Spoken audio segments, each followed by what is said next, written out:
TKO doesn't give a fuck about the WWE. And they've made it abundantly so clear right now. And I don't know how, but I think the WWE needs to cut its losses with TKO and get rid of them before they collapse this company as a whole. And like I'm doing to my hair now, WWE needs to cut TKO off. Well, I guess it's time we had that hard conversation about how TKO is going to be the death of WWE. Ladies and gentlemen, welcome to another exciting episode of Simon Says Wrestling. It's my music and let's get into it.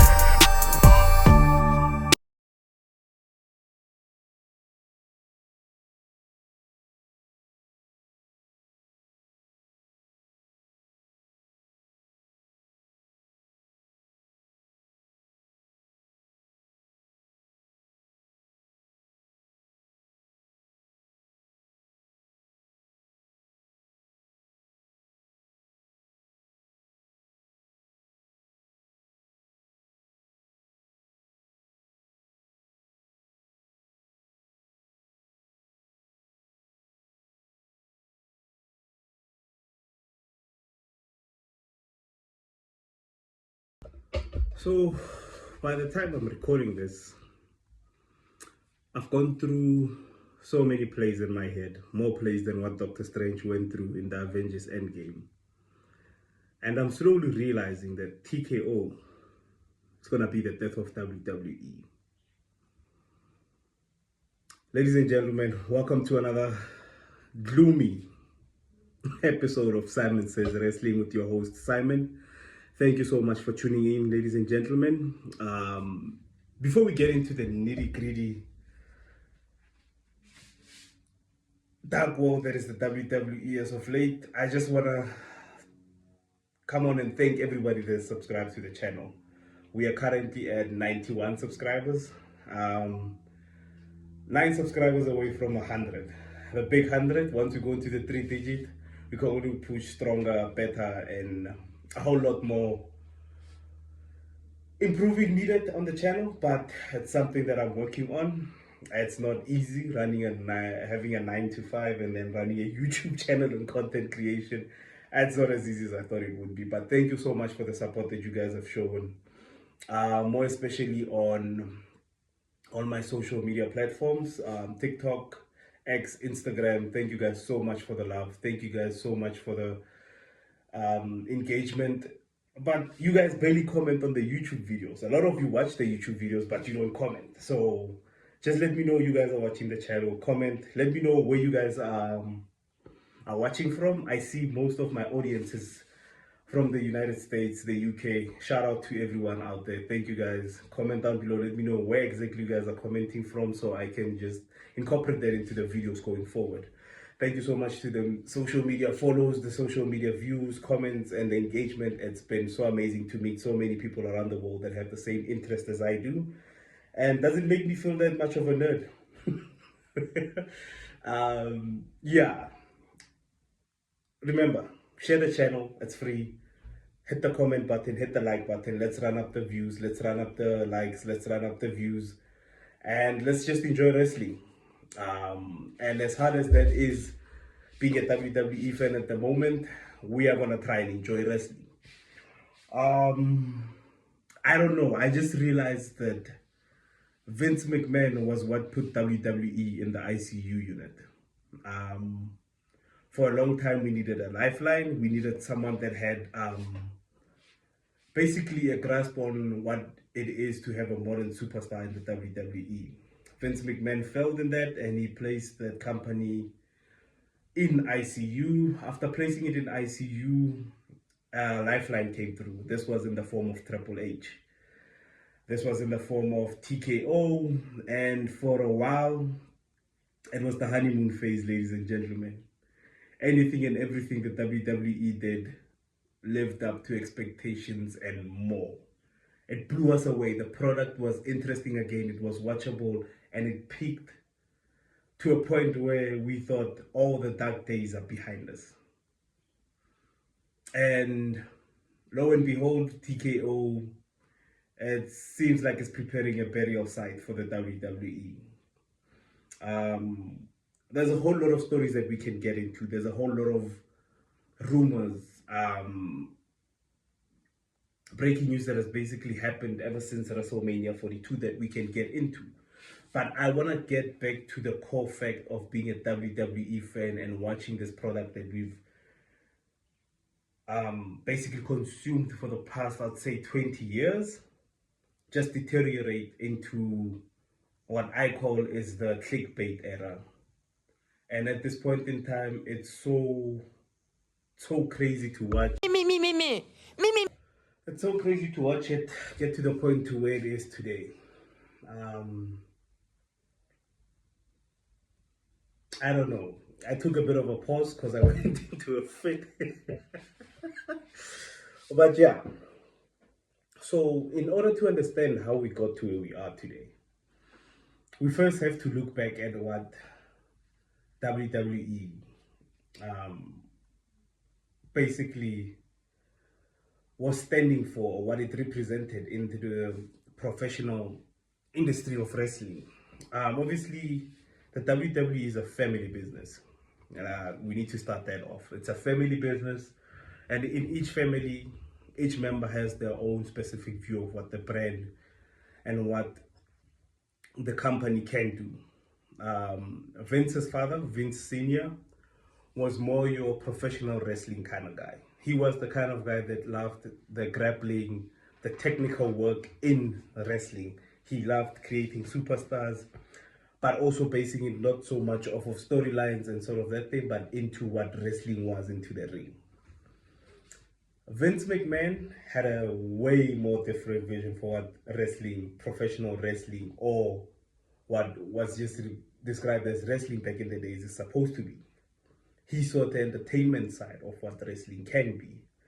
And to a certain extent, Vince McMahon brought that vision to life. The vision that he had for the company, he achieved it. I can successfully say this. No matter how much of a douche he is, he basically created some of our greatest childhood memories through entertainment, through larger-than-life characters. Basically, having a person portray something that is so big and so out of this world that we all fell in love with world wrestling entertainment.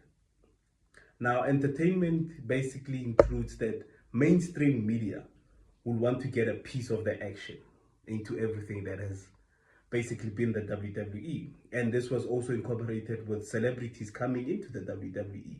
We've had Mike Tyson come through into the WWE, Dennis Rodman. At some point in time, an actor held the World Heavyweight Championship. This was entertainment. This is what we at that point in time enjoyed to consume. But like most older men running businesses in a new generation, they tend to lose touch of what's needed in that era. Vince McMahon came and he went, and I still to some extent believe that he's somehow giving TKO ideas. Like, that's how despicable I think this guy really is. I'm honestly starting to think he's the AI program that TKO is using to get these storylines. And we'll get to that in a minute. But at the end of the day, Vince McMahon managed to incorporate WWE into the mainstream media. Wrestling was basically cool. Stone Cold Steve Austin, Dwayne The Rock Johnson. Prior to that, we had The Ultimate Warrior. We had larger-than-life characters such as Andre the Giant. And it was a spectacle to see. It was so awesome to see this. It was basically seeing the business evolve. But like I said, Vince lost touch. And at a point in time, everything just went left. And this was 2019. 2019 was the peak of Vince McMahon's era's greatest fuck-ups in the company. And to some extent, I would say, I don't know, like 30% of original WWE fans stuck around, while the other ones obviously got an alternative in AEW. This is the first time on my channel that I'm mentioning AEW. Actually not, could be the second time, but I've barely mentioned it a handful of times. I don't know why I said that, but yeah, just felt that I needed to. They found an alternative in AEW. And at the time, I didn't blame the fans that went to get an alternative, because yeah, what the fuck were we watching? Thinking about 2019 just gets me into a depressive state. But we survived 2019, and then came the Triple H era. When the Triple H era came, we had so much hope because we had seen the great work that this man was doing at NXT Black and Gold, and we had so much high hope for the product, and we believed that the product could reach new heights that it had never seen before. And ladies and gentlemen, it did. Wrestling peaked, but there was this eerie dark cloud that kept following Triple H no matter where he went, and that was Vince McMahon basically still trying to control creative and still trying to control the outcomes of certain matches and certain storylines. For a while, we could see you could basically differentiate between Triple H's booking and Vince McMahon's booking. You could see when Vince McMahon's booking was basically rearing its ugly head. And we put up with it. We understood the fact that, okay, it's happening, that this old man is losing power of the company and he doesn't know how to then establish or reassert his dominance over Triple H and what Triple H was supposed to be at the time. And this was basically the head of creative and the COO of this company to lead it into the future. And keep in mind, Vince McMahon, like many other successful businessmen, is egomaniac, self-centered, and very petty. So rather than giving the reins to Triple H, who, by the way, is not even a member of the McMahon family, he just married Stephanie McMahon. A lot of people have taken aim at the fact that Triple H, the only way he got into the seat that he is because of who he slept with. I would never degrade that man's career, and I would never degrade the fact that he has worked his ass off to get to where he is today. So he took this, basically what I would say I saw happening was he was taking a family business and what that family had built and making it better than what that family could have ever imagined. And anyone, I don't care who you are or what you are, what you're going through, but if someone takes your idea, implements that idea and makes it 10 times better, you would be better. And this is what Vince McMahon was. And then all of a sudden, cases started coming out. Lawsuits started coming out about Vince McMahon using company monies to obviously pay off prostitutes and bribing off women. That was basically the way that he was taken out of the equation. But the best way for Vince McMahon to still have control and have a say, or basically just be spiteful towards Triple H, was to say, you know what, the remaining shares that I have, I will sell to another company to take control of this. And he sold his shares to TKO. Now introducing TKO, and we're here today. TKO, I'll be the very first to admit that when TKO came on board with the WWE, I was very excited. Because TKO was a huge company. It was a huge mainstream company. And being how I am with wrestling, I wouldn't mind getting someone interested or watching wrestling that isn't or had lost interest to come back to the WWE and watch the product. And I believe that's what TKO was going to do for the product. It was going to help the product intercept the mainstream media, grow it bigger, and then together with the help of the contacts that TKO has, it will obviously be this big, huge, and celebrated festival of wrestling. I believe that wrestling was going to reach people that it had never reached before, and I believe that wrestling was going to become bigger than what it was. Unlike most unlike most wrestling content creators, I'll admit I was wrong. TKO was not the best thing to happen to the WWE. TKO may very well be the last bad thing that ever happens to the WWE as a company. TKO has made it very clear from the day that it went on board that it does not give a fuck about the normal, average WWE fan. Now, when I say average, I'm not saying in knowledge. I'm saying about the person that can maybe save up for a couple of months to watch 2-3 shows a year. It doesn't care about you. The fact that you love storylines, the fact that you're into this for the emotion, for the moments that create awe and that create long-lasting impressions on your life, they don't care about that. TKO only cares about the bottom line, the profits, and the pricing. And where there's money, there's a lot of fights. As I'm recording this, Roman Reigns is currently not scheduled for an entirety of June as a whole. And ladies and gentlemen, I can guarantee you this. TKO will not care whether they want to keep Roman Reigns or lose Roman Reigns. Because in their head, they can create another Roman Reigns. It's a corporate company. They think that if they've made one character or one character has been successful under them, they can make plenty more. The problem is TKO is not understanding that this is the WWE.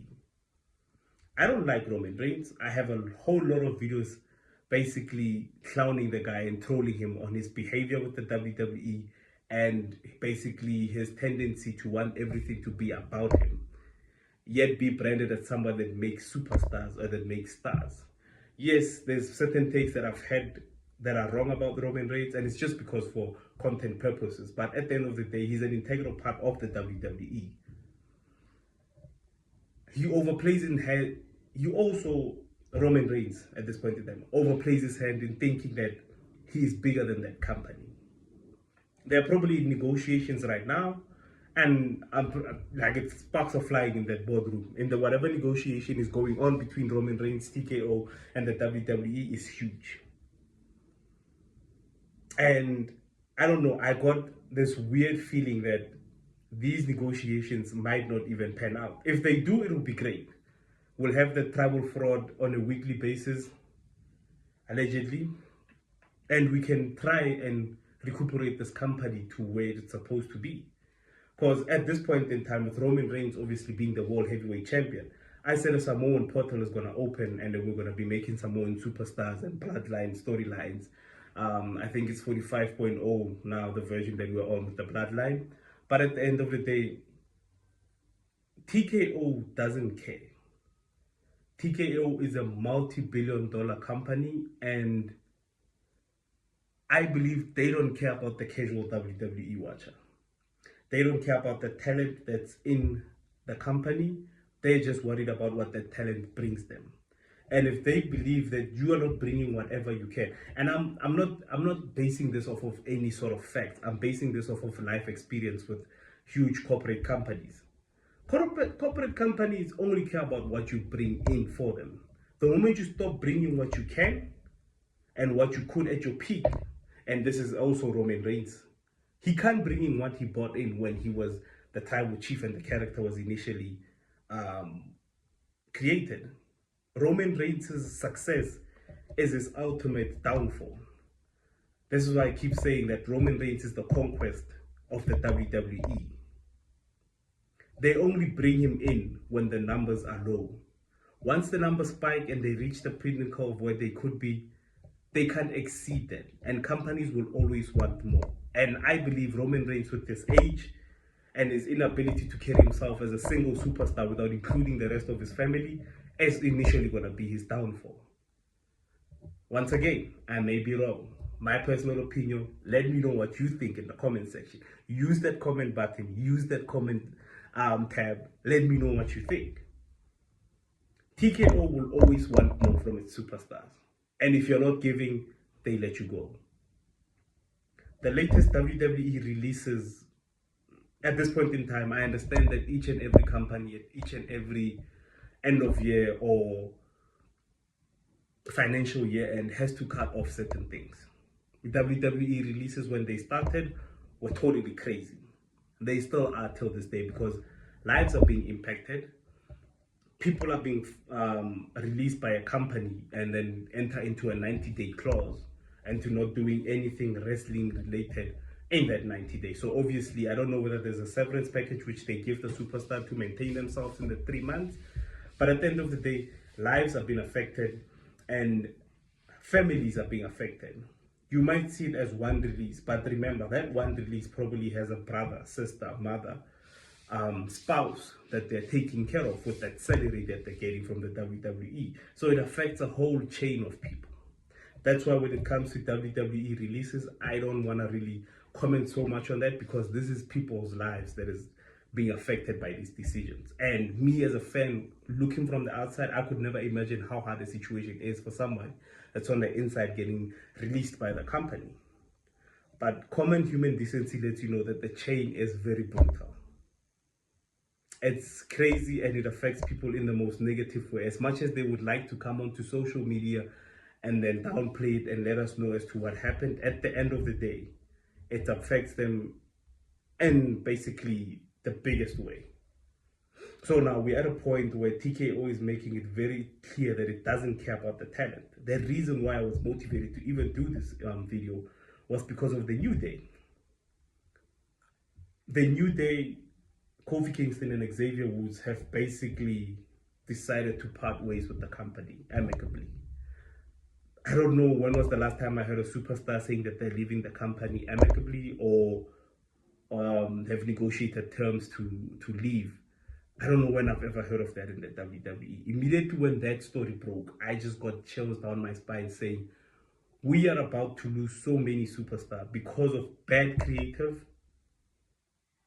and lack of exposure to the public. Now, creative in the WWE, like I said in the beginning of the video, it's all AI generated, it's all Vince McMahon like. I'm even giving Vince too much credit, but at the end of the day, stories have been broken that the WWE is using AI. It breaks my heart. It breaks my heart to think that a superstar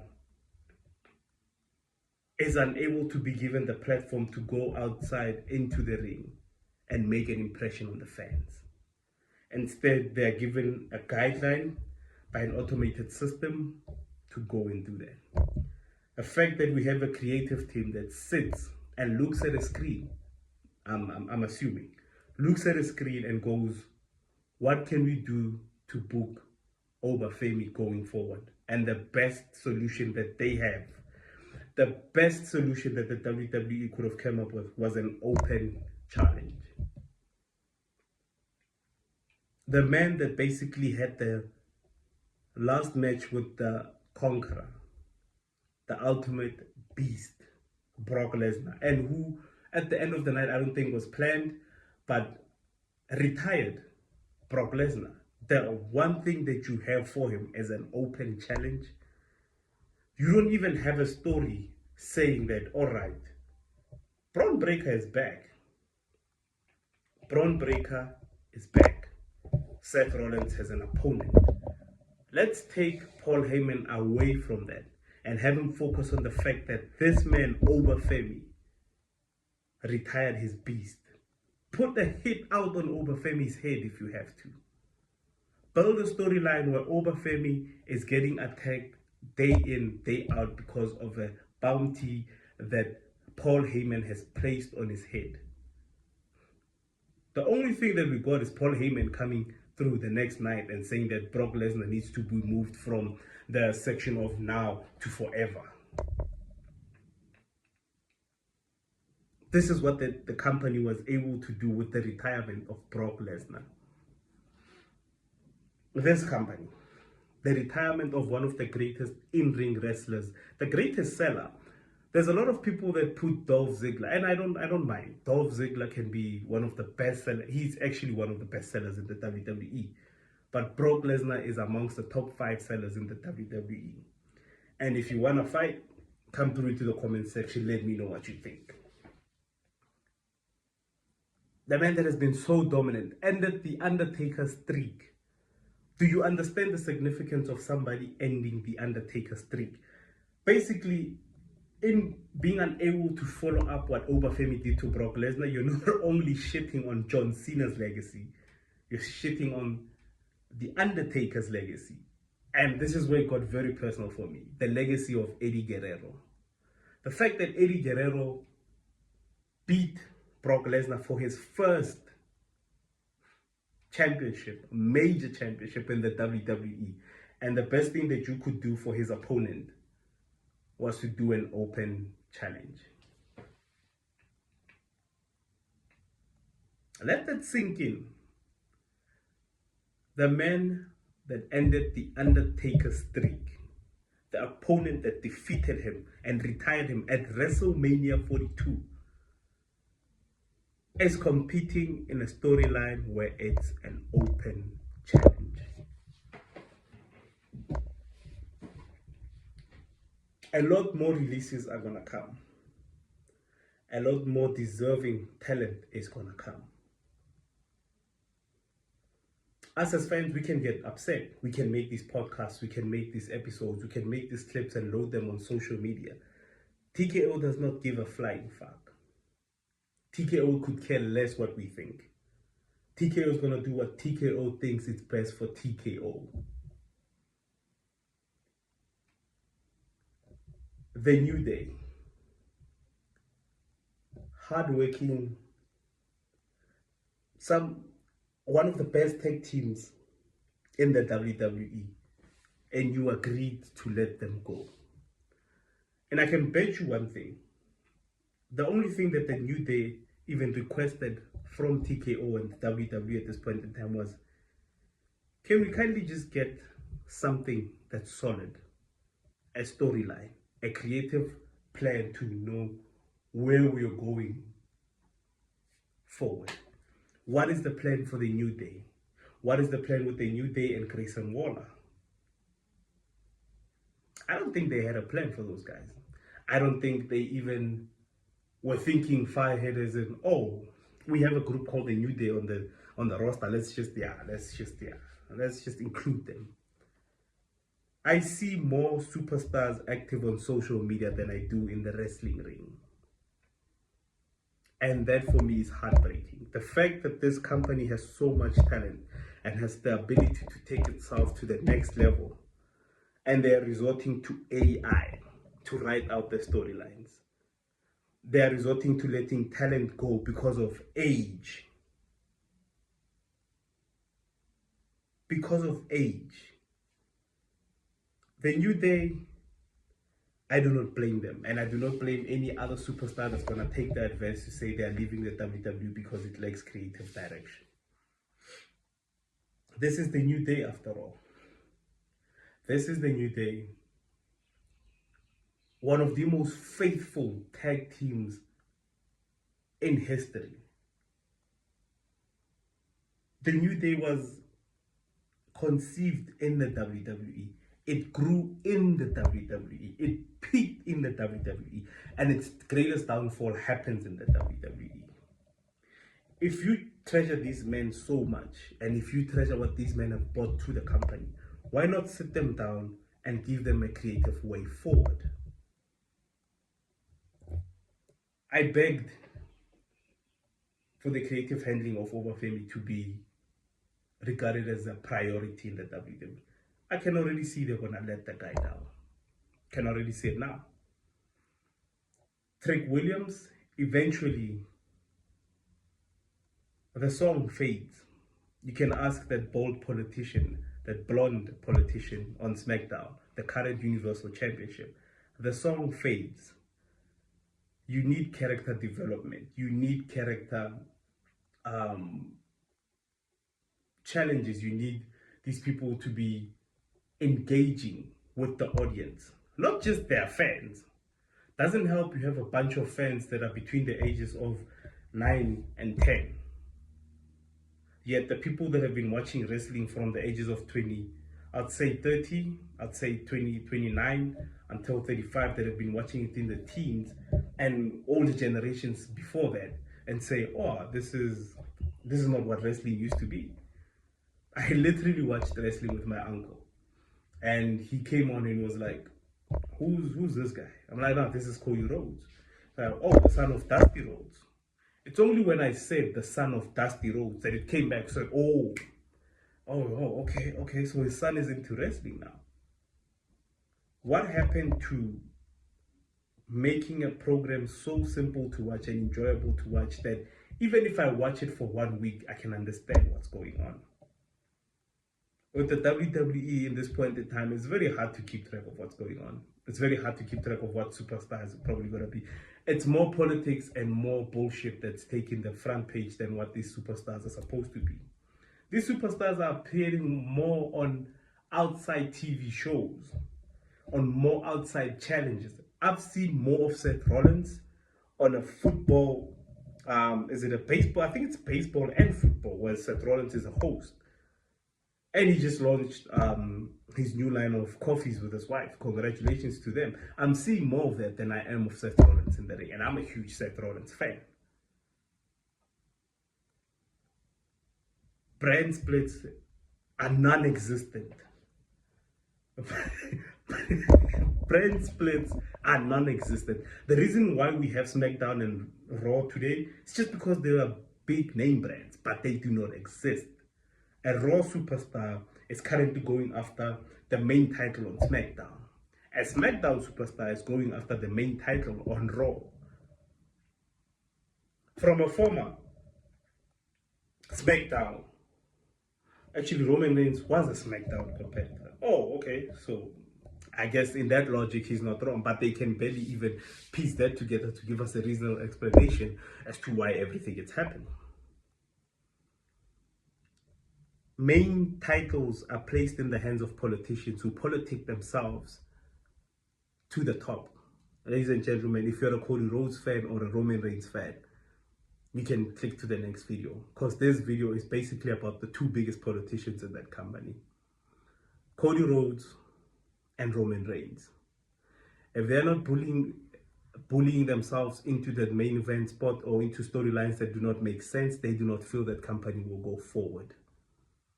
They feel that they are the pinnacle of what the WWE is. And off of one hand, I can name superstars that are more deserving of the title of the pinnacle of the WWE than these two gentlemen. Names that we can grow into making superstars for the next generation to watch, instead of hogging titles into people who we believe are the pinnacle. Cody Rhodes has felled the Universal Championship and has made it basically into a celebrity parasite attract site. Any celebrity that wants to get onto WWE TV, wants to even be acknowledged by WWE fans, just goes after Cody Rhodes. That's the easiest explanation of it. He's not helping it either, because he can barely carry out the story. He can barely carry out opponents. He always has to be babied and carried into his own feuds. Roman Reigns is basically putting the company in a corner because of a 4-year run that he had to one storyline and what he was able to achieve in that storyline. He's basically holding the company hostage and saying that he is the only one that can move the WWE into a new era. How many new eras are we going to need to move in? You had one of the greatest storylines in WWE history. Take your ball, let it be, grow new talent. Not every title that has ever existed in the company needs to be around your waist. Cody Rhodes, you got fired by the company. Now you're the main man, allegedly. But just because you got fired and came back and worked your ass off, you're just like any other fan or other person out there who has ever been placed down on their bum, face first into the mud. You get up, you clean yourself up, you work harder. Cody Rhodes is too comfortable in the role of thinking that he's the ultimate babyface in the WWE. And he's not. He's not the ultimate champion. He's not the be-all, end-all of professional wrestling. I know people who have more character than Cody Rhodes in their left eyebrow than Cody Rhodes has had ever since he came back into the WWE. So it's very hard for me, it's very disheartening for me to try and make a video where I'm outlining the fact that TKO will be the death of people, yet people want to place their egos in front. To not only try to work together, but to stand for themselves and establish themselves as big superstars. What the WWE, Triple H, and every other wrestler needs to fight for, what every other person that has basically been felled by creative. I doubt WWE is going to even fight for this thing, because this is a problem that I've had with Triple H. If everybody knows how you got into the position of power, you will never be able to lead. And Triple H, the only way that he has ever been able to get respect was when he was in black and gold. And unfortunately now, he's in the big leagues and everybody's using the fact that you slept your way to the top against you, and you will never have the power that you think you're going to have in the WWE. The talent need to band together, place their egos aside, and work together in trying to get rid of TKO. I don't know how, and I don't know how many millions it's gonna require, but I think if they even, like, this is even crazy to think of, but if they were to ask for donations to kindly start a new promotions where Triple H, I don't even trust Triple H at this point in time to have control over anything, because he's been influenced by so many people and so many things outside the ring. But if we could somehow buy out TKO, is there some sort of millionaire out there that isn't Tony Khan?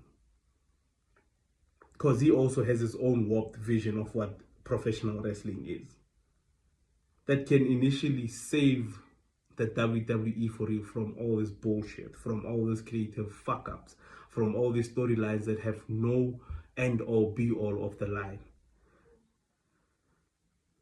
Buy out TKO, because I believe this company is going to take WWE 6 feet under. It's going to hit it with a choke slam. Keep in mind, it's already an ICU patient. Hit it with a choke slam, tombstone power driver, put it in the mud, and not even have a dignified funeral for the talent or the company itself, or the history that it has built up with its fan base. They need to stop this whole thing of in-ring, backstage politics amongst the superstars, for them to band together and actually start working and trying to get their creative goals going. And I just feel that this company is going to make so many, it's going to be such a shit show. I think the releases were just the tip of the iceberg. The Titanic is going to hit a huge one, and this time it's not even going to give the talent a chance to pop out or try to save themselves. So yeah, I don't know, that's just what I had on my mind. Let me know what you guys think down below. Comment in the comment section. Hit the subscribe button, hit the like button. Let me know what you guys are feeling, or let me know what you're feeling, what you think is going to be happening in the next 2 years with TKO and the WWE. Yeah, but it's not looking good. It's not looking good. And as always, man, thank you guys for tuning in. And if you've made it this far to the video, hit the like, hit the subscribe, hit the share button, comment down below. Let me know where you guys are watching from. Let me know what caught your attention this week. And as always, let's talk more wrestling. Simon says, peace.